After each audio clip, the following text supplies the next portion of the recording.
Halo semuanya, Bismillah, Assalamualaikum warahmatullahi wabarakatuh.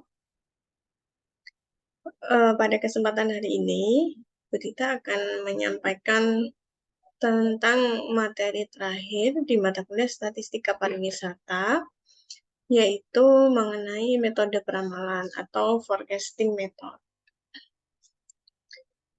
Sebelum kita bahas lebih lanjut tentang materinya, ada pun beberapa poin yang menjadi tujuan dalam pembelajaran hari ini, yaitu yang pertama, setelah mahasiswa menempuh kuliah atau melakukan diskusi terhadap materi ini, maka diharapkan mahasiswa mampu yang pertama menjelaskan apa pengertian, tujuan, serta fungsi dari peramalan itu sendiri.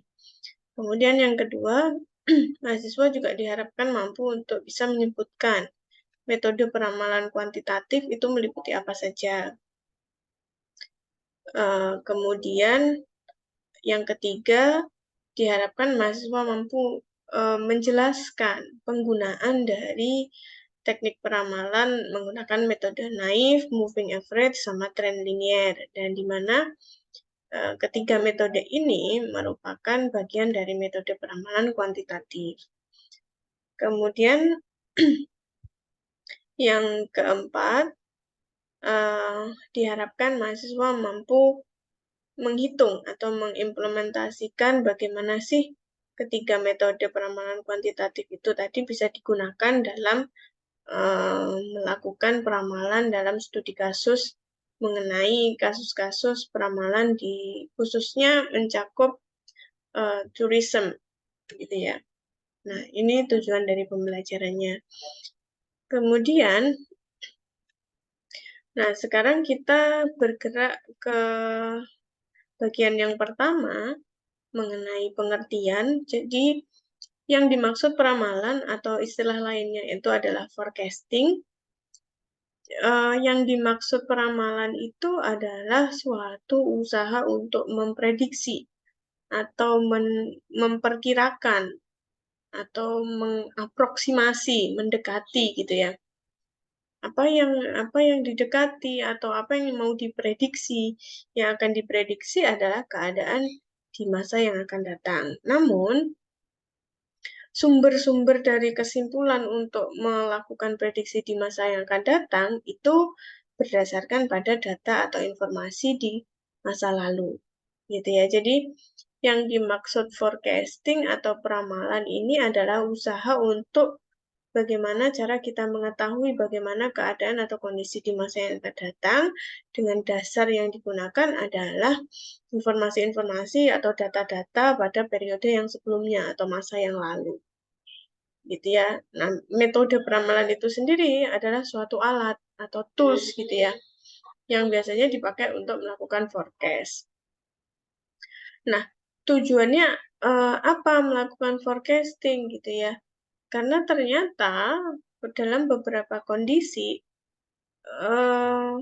perlu kita untuk melakukan peramalan atau prediksi terhadap kondisi di masa yang akan datang adalah tujuannya kaitannya dengan kegiatan perencanaan, gitu ya. Misalnya kalau di dalam dunia pariwisata, beberapa waktu yang lalu teman-teman di angkatan berapa ya? Saya lupa, mungkin di sekitar angkatan 2017-an ada seorang mahasiswa yang melakukan pengerjaan tugas akhir mengenai forecast atau peramalan. Yang beliau ramalkan adalah mengenai berapa sih kira-kira jumlah wisatawan yang datang ke Kabupaten Banyuwangi di periode yang akan datang atau di tahun mendatang. Gitu ya. Nah, mengapa kok kemudian jumlah wisatawan ini perlu dipredik atau perlu diperkirakan gitu? Karena tujuannya adalah berkaitan dengan kegiatan atau aktivitas-aktivitas perencanaan gitu ya. Dengan kita tahu berapa perkiraan jumlah wisatawan yang akan datang gitu ya, maka kita bisa melakukan persiapan bagaimana upaya kita, misalnya jumlah tergantung dari hasilnya bagaimana. Kalau jumlahnya kiranya belum memenuhi target, jadi kalau di Kabupaten Banyuwangi dulu yang ditargetkan adalah banyaknya jumlah kunjungan wisatawan yang datang gitu ya. Kita mendatangkan jumlah wisatawan yang sebanyak-banyaknya gitu ya. Ya, jadi waktu itu goals-nya bukan length of stay atau berapa lama waktu tinggal wisatawan di Kabupaten Banyuwangi, namun waktu itu yang menjadi goals adalah sebanyak-banyaknya jumlah wisatawan yang datang. Sehingga ketika hasil forecast kita menunjukkan nilai yang kurang dari target, maka kemudian kita bisa melakukan perencanaan terkait misalnya pada aktivitas promosi. Namun, misalkan kalau jumlah wisatawannya sudah melampaui target, nah maka kita harus mempersiapkan kebijakan-kebijakan apa yang akan kita terapkan untuk menyambut jumlah wisatawan yang begitu besar. Supaya apa ya? Supaya kalau goals-nya yang juga menjadi goals waktu itu adalah sustainable tourism gitu ya, supaya tidak berdampak pada kerusakan lingkungan wisata misalnya. Nah, jadi apa nih kebijakan yang dikeluarkan berkaitan dengan hasil forecasting jumlah wisatawan di periode yang akan datang. Nah, itu contohnya. Kemudian, fungsi dari peramalan itu sendiri adalah karena metode peramalan itu tadi dinilai sebagai alat, maka fungsinya adalah ya digunakan sebagai bahan atau alat bantu dalam pengambilan keputusan gitu ya. Jadi supaya apa keputusan yang diambil itu dasarnya adalah berdasarkan pada kondisi real dan berdasarkan pada fakta serta hasil riset. Jadi pertimbangan mengapa kok ada kebijakan A itu karena ada hasil prediksi seperti demikian. Jadi tujuannya adalah digunakan sebagai alat bantu dalam pengambilan keputusan atau dasar dalam pengambilan keputusan. Kemudian ada juga kalau tadi Bu Tita mau fokus ke arah analisis mengenai forecasting di bidang kuantitatif gitu ya. Namun ini Bu Tita kasih pengantar dulu bahwa forecasting itu juga bisa dilakukan dengan menggunakan metode kualitatif. Nah, materi ini Bu Tita angkat dalam mata kuliah yang lain, namun ini bisa menjadi contoh dan bentuk pengayaan dalam metode peramalan di statistika. Karena memang kalau statistika basisnya adalah kuantitatif ya, sehingga metodenya yang akan lebih banyak kita gunakan adalah metode kuantitatif. Namun ternyata ada juga loh analisis yang tentang forecasting itu menggunakan analisis kualitatif. Jadi sifatnya lebih ke subjektif atau judgement gitu ya, berdasarkan estimasi dan pendapat. Sehingga karena analisisnya adalah kualitatif, otomatis data atau informasi yang dia peroleh juga dalam bentuk data yang kualitatif atau non-numerik. Nah, biasanya sumber-sumber data yang diperoleh itu bisa meliputi dari 4 sumber ini. Yang pertama eksekutif, gitu. Misalnya eksekutif itu siapa jajaran yang top manajemen gitu ya. Ada manajer, ada owner, kemudian ada apa namanya general manager gitu ya kalau di hotel. Nah, ini menjadi para eksekutif yang sumber informasinya itu kita bisa dapat gunanya nanti untuk dilakukan dalam hal pertimbangan untuk penarikan kesimpulan kalau mau forecasting khususnya dalam analisis yang kualitatif. Gitu. Kemudian selain dari orang eksekutif juga dapat dari mana informasinya? Bisa jadi orang-orang sales gitu ya. Nah, ini kenapa orang sales kebetulan yang Bu Tita bahas pada materi yang lain menggunakan analisis kualitatif ini adalah mata kuliah manajemen produksi dan operasional. Sehingga penekanannya waktu itu adalah industri atau suatu bentuk usaha atau organisasi perusahaan gitu ya. Yang kaitannya adalah dia ini memproduksi suatu barang atau jasa yang gunanya itu akan didistribusikan atau disalurkan kepada konsumen demi tujuan memenuhi kebutuhan atau keinginan dari konsumen itu. Selain juga dengan tujuan perusahaan yaitu untuk mendapatkan laba atau profit. Gitu. Makanya di sini kalau kita ngomongin organisasi perusahaan, selain ada ada para eksekutif, ada juga orang-orang sales atau penjualan gitu ya. Mengapa kok kita bisa dapat informasi dan prediksi yang cukup akurat dari orang-orang sales gitu ya? Ya karena orang-orang sales ini yang paling dekat dengan konsumen, sehingga dia tahu bagaimana bagaimanakah sikap-sikap konsumen terhadap produk-produk kita, bagaimana kebiasaan-kebiasaan konsumen dalam melakukan pembelian atau mengkonsumsi produk yang kita buat. Nah, ini orang-orang sales lebih memiliki banyak pengalaman terkait itu. Kemudian selain dari orang sales, kita juga bisa langsung menyasar pada langganan atau repeater. Jadi pengguna jasa kita yang sudah menggunakan, bukan hanya jasa ya, produk kita yang sudah berulang-ulang kali atau lebih dari sekali. Gitu ya. Kok bisa dilakukan seperti itu? Apakah memungkinkan, Bu? Ya memungkinkan gitu ya. Kadang-kadang kita akan ada bagian-bagian atau departemen tersendiri dalam suatu perusahaan yang dia tujuannya adalah research and development gitu ya. Bagiannya adalah mengenai research and development. Sehingga dia perlu melakukan pendekatan kepada konsumen. Nah, dari situlah kita bisa menggali informasi mengenai kebiasaan-kebiasaan langganan. Termasuk misalkan pun kita mendapati konsumen yang tidak menggunakan produk kita gitu ya, kita bisa menanyakan atau sebagai bahan untuk mengevaluasi gitu ya. Kenapa kok konsumen ini tidak menggunakan produk kita gitu ya, tapi memilih produk dari kompetitor kita. Apa keunggulan dari kompetitor kita dibandingkan dengan kita? Fitur-fitur apa lagi yang kita perlu kembangkan dari produk kita supaya konsumen juga berkenan untuk membeli produk yang kita produksi. Nah, ini bisa kita dapat dari para pelanggan. Kemudian, selain dari ketiga itu tadi, kita juga bisa ambil dari expertise atau ahli. Misalnya orang yang ahli dalam bidang apa? Misalnya konsultan manajemen, ahli ekonomi gitu ya. Nah, ini mereka cenderung mampu memberikan pendapat atau informasi-informasi yang kebanyakan dibutuhkan oleh perusahaan. Gitu. Jadi, informasi yang digunakan sebagai dasar, karena ini analisisnya kualitatif, ya, jadi sifatnya lebih subjektif atau judgmental. Nah, informasi-informasi itu kita bisa dapatkan dari sumber mana aja. Nah, inilah kemungkinan dari 4 sumber yang kita bisa gali informasinya dalam rangka atau dalam tujuan untuk melakukan forecasting dengan menggunakan metode kualitatif.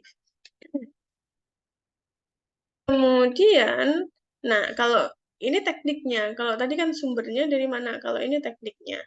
Ada yang pakai metode Delphi. Nah, ini cara melakukannya secara singkat ya dia sampaikan bahwa kalau metode Delphi ini dilakukan dengan meminta anggota kelompok ahli untuk memberikan ramalan melalui tanggapan atas daftar pertanyaan. Jadi sudah diberikan daftar pertanyaan, kemudian dia menggunakan expertise atau pakar untuk memberikan tanggapan atas hal-hal yang ingin kita forecast. Ada juga yang dilakukan melalui metode riset pasar. Jadi menyasar konsumen-konsumen. Jadi ada orang research and development datang ke pasar atau ke market, kemudian bertemu langsung dengan konsumen. Nah, dari situ cara mendapatkan informasinya boleh melalui wawancara atau penyebaran kuesioner dan lain sebagainya. Nah, ini research pasar. Kemudian ada yang namanya analogi historik. Nah, analogi historik ini memanfaatkan orang-orang yang punya usaha yang sejenis. Jadi istilahnya kita bisa kayak benchmarking gitu ya. Nge-benchmark ada orang-orang yang punya usaha atau produk yang sejenis dengan produk kita, maka dari situlah kita bisa mencari informasi. Kemudian itu namanya metode analogi historik. Kemudian konsensus panel. Kalau konsensus panel ini lebih ke seperti fokus group discussion gitu ya. Namun di konsensus panel ini dinilai lebih efektif. Dia mengapa? Karena di konsensus metode ini menyatukan orang-orang pada berbagai kalangan. Jadi dia ada expertise-nya sendiri-sendiri. Misalnya di konsensus panel ini kita mau melakukan kegiatan fokus group discussion, mendatangkan ahli, mendatangkan konsumen, gitu ya, mendatangkan orang-orang sales, mendatangkan eksekutif. Nah, mereka berempat ini datang dalam satu forum yang sama, kemudian melakukan diskusi, sehingga nilai peramalan atau forecasting yang didapatkan dirasa lebih akurat karena mendapatkan masukan dari berbagai aspek sudut pandang gitu ya. Karena orang-orang yang diundang background-nya berbeda-beda. Nah, ini dianggap lebih akurat kalau dalam peramalan kualitatif si konsensus panel ini. Nah, itu tadi adalah metode-metode peramalan dalam kaitannya analisisnya dalam bentuk analisis kualitatif. Nah, sekarang, karena di statistika, kita cenderung membahas mengenai metode peramalan dengan pendekatan yang kuanti. Jadi, informasi-informasi yang diperoleh biasanya informasi angka atau numerik, dan hal-hal yang mau disimpulkan biasanya adalah informasi-informasi yang sifatnya juga berkaitan dengan numerik, gitu ya. Adapun metode yang mau kita bahas dalam metode peramalan kuantitatif, yang pertama ada naive, yang kedua ada moving average atau rata-rata bergerak, yang terakhir adalah ada trend linear. Kita ulas satu persatu. Nah, kita bilang metode naive yang sekarang, yang pertama. Nah, ini kelihatan dari namanya ya, naive gitu ya. Jadi dibandingkan dengan dua metode yang lain ini tadi, metode naive ini adalah metode yang paling sederhana, mudah untuk diterapkan, namun kekurangannya adalah karena dia sangat sederhana, biasanya toleransi kesalahannya itu cukup besar. Jadi teman-teman gini, kita berbicara tentang forecasting atau peramalan atau memprediksi keadaan di masa yang akan datang, sementara kita sebetulnya bukan orang yang mampu untuk melihat kebenaran dari masa akan datang saat ini gitu ya. Kita baru taunya forecasting kita benar atau enggak adalah pada periode itu ketika dia terjadi gitu ya. Misalkan sekarang kita memforecast keadaan di masa di tahun misalnya 2025. Kebenaran itu nggak akan kita bisa nilai betul atau salah hasil perkiraan kita kalau di tahun 2025 belum datang gitu ya. Karena memang metode peramalan itu adalah sebuah upaya alat yang dipakai untuk mencapai upaya melakukan peramalan keadaan di masa yang akan datang dengan tujuan tadi preparing atau planning. Jadi teman-teman bisa melakukan persiapan terhadap kondisi yang akan datang. Namun juga perlu diingat bahwa karena kondisi yang kita ramalkan adalah kondisi yang masa akan datang, di mana kita tidak tahu kebenarannya, maka dalam melakukan forecasting wajar jika ada yang namanya error atau galat atau tingkat kesalahan. Galat itu adalah jarak dari kondisi real dengan kondisi aproksimasi atau hampiran. Jadi mungkin saja atau secara sederhana kita bisa bilang bahwa mungkin saja apa yang kita ramalkan walaupun itu menggunakan metode naive atau moving average atau trend linear masih ada nilai kesalahan yang bisa kita buat dengan metode itu. Jadi mungkin aja kalau kita pakai metode naive hasilnya itu nggak akan tepat sesuai dengan kenyataannya. Jadi yang namanya melakukan forecasting karena musuhnya adalah masa depan, kita tidak tahu keadaan di masa yang akan datang, maka wajar jika dalam melakukan forecasting itu ada yang namanya galat atau error atau kesalahan. Nah, pada tiga metode ini, metode yang paling mudah untuk diterapkan atau metode yang paling sederhana adalah metode naive. Namun demikian, di balik kesederhanaan metode, pasti dia mengandung nilai galat yang cukup tinggi gitu ya. Jadi di antara metode naive, moving average, sama trend linear, ini nilai errornya yang paling tinggi adalah metode naive. Nah, kita lihat mengapa kok itu bisa terjadi. Nah, prinsipnya metode naive ini dia mau melakukan peramalan berdasarkan pada nilai masa yang lalu, tapi cuma butuh satu nilai data saja sudah cukup untuk metode naive. Gitu ya. Jadi kalau kamu mau meramalkan keadaan periode masa datang, kamu hanya butuh satu data aja pada periode yang lalu. Padahal rata-rata kalau kita mau melakukan forecasting, semakin banyak informasi masa lalu, maka kita bisa melakukan prediksi informasi keadaan di masa yang akan datang dengan nilai keakuratan yang lebih tinggi, gitu ya. Tapi naive ini hanya mempertimbangkan satu nilai saja. Gitu. Jadi misalkan jadi rumusnya gini, FT sama dengan AT-1.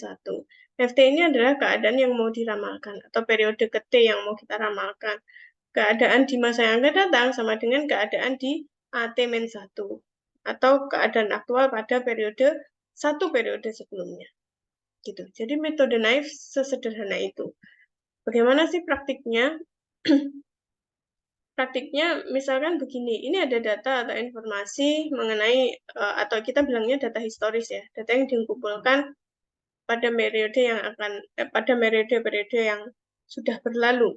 Misalnya ada data historis tentang pendapatan dalam juta rupiah selama 5 bulan di tahun 2021 di sebuah restoran. Nah, kemudian kondisi yang dihadapkan kepada kita adalah kita diminta untuk melakukan forecasting atau peramalan terhadap berapa sih besarnya pendapatan kira-kira di periode Juni. Nah, ini kan ada Januari, Februari, Maret, April, Mei. Tempatkan posisi kita saat ini adalah di posisi bulan Mei. Kita mau melakukan forecast di bulan Juni. Nah, sementara kita sudah punya informasi tentang jumlah pendapatan selama 5 bulan. Misalnya restorannya baru 5 bulan buka. Saat ini posisi ada di bulan Mei. Kita mau melakukan prediksi bulan depan, yaitu bulan Juni. Kira-kira dengan informasi yang sudah kita catatkan, setiap bulan bulan Januari mencatat pendapatannya berapa, Februari berapa, Maret berapa, sampai dengan Mei kita catat, kemudian dengan menggunakan bekal data itu, kita mau melakukan forecasting berapa sih nilai pendapatan kita di bulan Juni dengan menggunakan metode naif. Nah, metode naif tadi, misalnya kita asumsikan bulan Juni adalah bulan ke-6, atau kita sebut FT, T-nya diganti dengan 6. FT atau F6, F6 ini menunjukkan kita mau melakukan prediksi berapakah pendapatan di bulan ke-6. Nah, kalau menggunakan rumusnya metode naif tadi yang sederhana sekali, jadi yang FT atau F6, nilai forecasting pada bulan ke-6 sama dengan AT-1, yaitu keadaan aktual di periode ke T-1. Periode ke T-nya tadi 6, 6-1, 5. Atau sama dengan keadaan aktual di periode ke-5. Maka kalau menggunakan teorinya metode naif, maka kita kalau mau melakukan prediksi berapa sih pendapatan di bulan Juni, maka sama dengan pendapatan di bulan Mei. Karena FT sama dengan AT-1, F6 sama dengan A5. Atau forecasting bulan ke-6 sama dengan aktual bulan ke-5. Nah, jadi kalau pakai metode naif sesederhana itu, kamu cuman, dia menganggap bahwa nilai keuntungan periode yang masa akan datang sama dengan nilai keuntungan periode yang masa lalu. T-1-nya, periode kemarin, tepat satu periode sebelumnya. Nah, ada juga pendapat yang lain yang menggunakan metode naif, kadangkala ada nilai konstanta nih. Nah, yang bisa digunakan atau diimplementasikan dalam metode naif. Jadi nggak cuma FT sama dengan AT-1. Misalnya nih, ternyata ada perkiraan atau ada hasil secara misalnya kualitatif. Oh, kayaknya pada periode Juni yang mendatang, kayaknya nilai forecasting pendapatan kita itu kayaknya akan naik deh. Misalnya kenaikan yang diperkirakan jumlahnya 5%. Ya. Maka untuk mencari berapakah forecasting di bulan Juni, maka kita bisa menggunakan rumus FT sama dengan AT-1 ditambah persentase dari kenaikan yang diperkirakan tadi. Jadi kenaikannya diperkirakan 5%. 5% dari AT-1 tentu. Maksudnya 5% dari periode sebelumnya gitu ya. Jadi maksudnya kalau kita mau menghitung di forecasting di bulan ke-6, ya sama dengan tidak hanya sama dengan bulan ke-5, tapi sama dengan bulan ke-5 ditambah 5% dari bulan ke-5. Karena dia bilang ada kenaikan.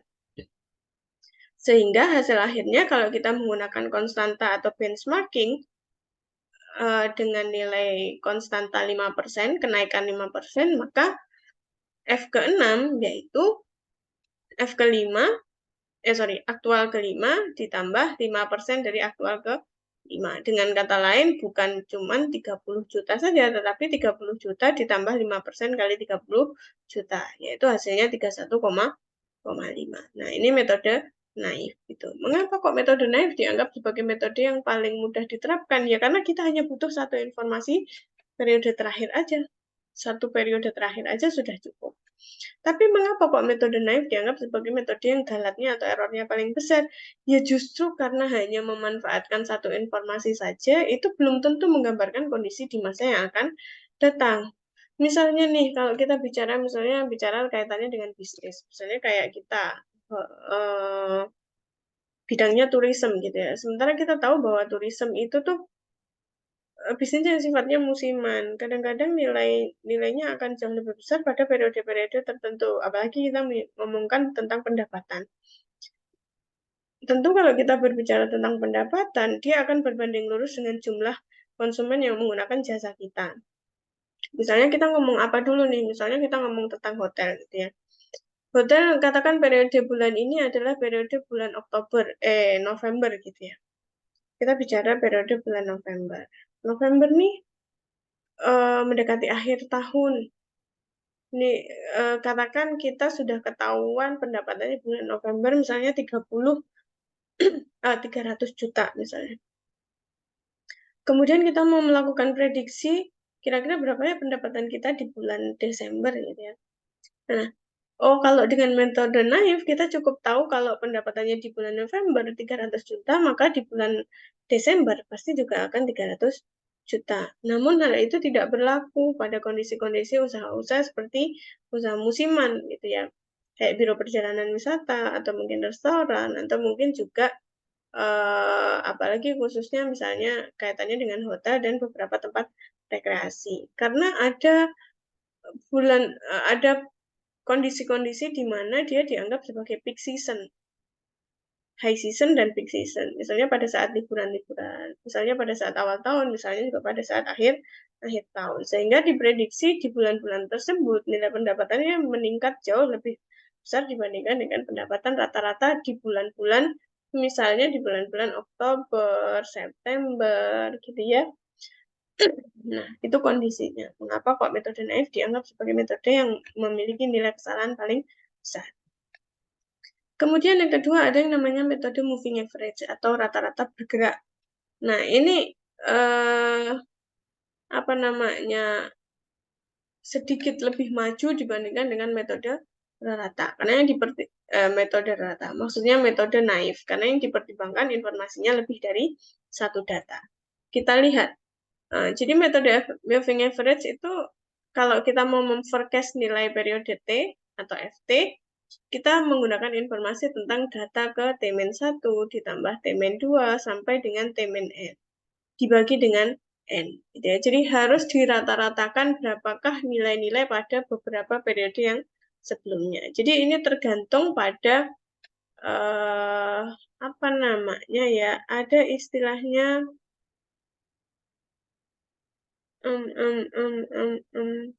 order. Nah ini tergantung kamu mau menggunakan order berapa.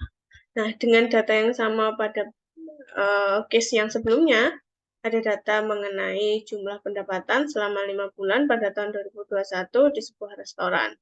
Kemudian kamu mau memprediksi pendapatan di bulan Juni. Tapi sekarang metodenya bukan lagi metode naif, tapi yang dipakai adalah metode moving average. Sehingga yang dipertimbangkan adalah beberapa data pada beberapa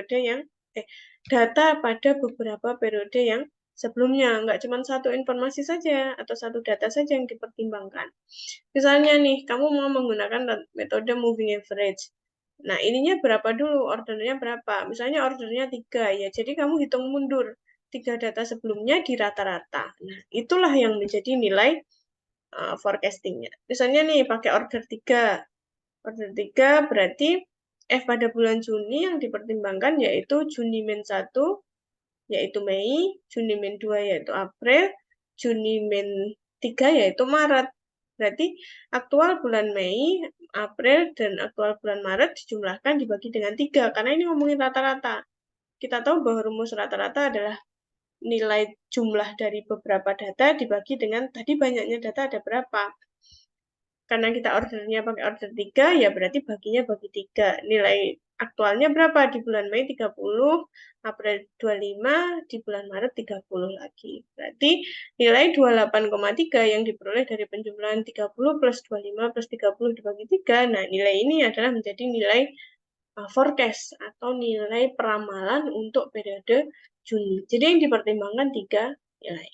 Nah, makanya tadi Bu Tita bilang tergantung dari ordernya. Ordernya semakin tinggi, maka nilainya cenderung lebih akurat. Nah, ini juga sama. Misalnya, Bu, apakah soal ini hanya bisa dikerjakan untuk 3 periode? Ya enggak, karena datanya ada 5, ya setidak-tidaknya bisa dipakai untuk maksimum 5 order. Nah, misalnya ini yang dipakai moving average order 5. Berarti ya Anda tambah. Untuk memforecast bulan Juni, ya aktualnya bulan Mei, tambah April, tambah Maret, tambah Februari, tambah Januari, dibagi dengan 5. 5 ini menunjukkan ordernya. Sehingga nilai forecast-nya adalah 26,0 juta. Jadi udah beda hasil nih, udah beda hasil. Gitu. Jadi di antara kedua ini semakin tinggi ordernya, maka pendekatannya semakin bagus sebetulnya. Nah, apalagi kalau dibandingkan dengan metode naif. Metode naif tadi yang hanya mempertimbangkan satu periode sebelumnya saja. Tentu ini menimbulkan nilai error yang lebih besar. Sekarang kita bergerak ke metode trend linear. Nah, kalau teman-teman kemarin sudah mendiskusikan tentang regresi linear, maka pasti familiar dengan bentuk ini. Kalau di regresi linear, persamaan yang dibentuk di sini rumus umumnya, bentuk umumnya adalah Y sama dengan A plus BX. Di mana Y kita tahu sebagai variabel terikat, X sebagai variabel bebas. Tapi pada metode ini, metode peramalan dengan tren linear ini, bentuknya kita ubah Y sama dengan A plus BT. Gitu ya. Y-nya ini nilai yang akan diramalkan, T-nya ini adalah deret waktu. Nah, sekarang tugas kita juga sama-sama mencari berapa nilai A dan berapa nilai B, sehingga kita bisa manfaatkan rumus ini untuk melakukan forecasting. Nah, kita lihat contohnya nih. Nah, ini ada rumusnya teman-teman tidak perlu hafalkan, nanti dilihat aja di sini ya. Rumus B-nya seperti berikut, rumus A-nya seperti berikut. Nah, kemudian sekarang kita implementasikan aja ke sini. Implementasikan ke sini. Nah, ini menggunakan data yang sama. Teman-teman diminta untuk mencari prediksi dari pendapatan di bulan Juni dengan menggunakan metode trend linear. Tentu tugas pertamanya sama seperti regresi linear, teman-teman harus mencari nilai koefisien, yaitu berapa nilai A dan berapa nilai B. Kalau pada rumus ini tadi, memang betul, regresi linear itu rumusnya untuk umumnya sama, tapi cara memperoleh A dan B-nya rumusnya berbeda-beda. Kalau kemarin di regresi linear, rumusnya beda lagi, Bu, dengan ini. Sebetulnya kalau kamu menggunakan rumus yang kemarin, itu dapatnya akan sama saja. Jadi, terserah teman-teman mau nyari nilai A dan B itu yang mudah pakai rumus mana, maka gunakan aja. Nah, sekarang kembali ke sini. Awal-awal yang perlu kita kerjakan adalah cari nilai A dan nilai B-nya. Sesuai dengan rumus, nilai B-nya rumusnya seperti demikian. Jadi kamu masukkan nilai-nilainya. Seperti biasa yang kita sampaikan, kalau kamu cuma punya informasi 2 kolom aja, bulan sama pendapatan, ya kamu butuh nilai T. T ini periode waktunya, atau data ke berapa, data ke 1, ke-2, ke-3, ke-4, ke-5. Kemudian kamu perlu YT, nilai Y-nya berapa dikalikan dengan nilai T, Y-nya itu pendapatan, kalikan dengan periodenya, yaitu 20 kali 1, 25 kali 2, 30 kali 3, dan seterusnya. Nah, ini ada sum-nya, kemudian juga ada T pangkat 2. Ini periode ke atau data ke berapa ini, nah ini dipangkatkan 2. Nah, di sini nilai rata-rata coding deret waktu. Jadi T ini adalah deret waktunya atau periode keberapa. Ini dikuadratkan, kemudian disum. Nah, dengan informasi-informasi ini, teman-teman bisa masukkan ke dalam rumus B. Setelah diinput ke rumus B, teman-teman dapat nilai B-nya adalah 2. Kemudian kamu nyari Y-bar. Y-bar itu adalah rata-rata nilai Y. Sigma Y dibagi dengan N. Sigma Y-nya di sini 130, dibagi N-nya, datanya ada sebanyak 5. Jadi 130 bagi 5 nilainya 26. Kemudian T-bar. T-bar itu juga menunjukkan rata-rata. Dapatnya dari sigma T dibagi N. Sigma T-nya ada 15, N-nya ada 5. Dapatlah nilai 3. Sedangkan untuk mencari koefisien A, itu Y-bar dikurangi B kali T-bar. Berarti 26, Y-barnya ini tadi dikurangi 2 kali. B-nya kok bisa 2 kali ya? Ini tadi udah dihitung. 2 kali. T-barnya berapa? 3. 26 min 2 kali 3 nilainya 20. Jadi, Dengan menggunakan rumus ini, kita peroleh kesamaan tren linear itu nilainya Y sama dengan A plus BT. Sama dengan 20 ditambah 2T. 20-nya dapat dari A, kemudian 2-nya didapat dari B. Kali T. T-nya biarkan. Nah, ini yang sering lupa. Kamu tidak memasukkan nilai T-nya. Padahal T-nya harusnya dibiarkan. Sehingga sesuai dengan rumus umum tadi, Y sama dengan A plus BT. Nah, kemudian, ini bisa kita simpulkan sama seperti pada saat kita menyimpulkan di regresi linear. Pada persamaan di atas, harga B bernilai positif, artinya rata-rata setiap bulan pendapatan di restoran mengalami kenaikan dengan besar rata-rata kenaikan adalah 2 juta. Nah, B-nya itu positif, B-nya itu 2, positif dan nilainya 2. Artinya pendapatan si Y ini mengalami kenaikan rata-rata sebesar 2 juta. Karena satuannya tadi juta ya. Lalu bagaimana kelanjutannya? Kita mau memprediksi data atau pendapatan di periode ke-6 atau bulan Juni ya. Kalau pakai metode trend linear, maka kamu bisa ini kan, kamu bisa apa namanya, ramalkan dengan cara begini. Rumusnya kan udah dapat Y sama dengan 20 plus 2T. Sama ya, tinggal dimasukkan T-nya beruntun waktunya tadi ke berapa? Kalau Juni ya katakan T-nya periode ke-6, berarti 20 ditambah 2 kali 6, 20 ditambah 12 sama dengan 32 juta. Nah, itu. Jadi ini kalau kita bikin tabel, nah kita bisa susun sampai dengan periode ke sekian. Nah, rumus ini bisa kita pakai pada periode-periode berikutnya. Atau periode-periode berikutnya nih.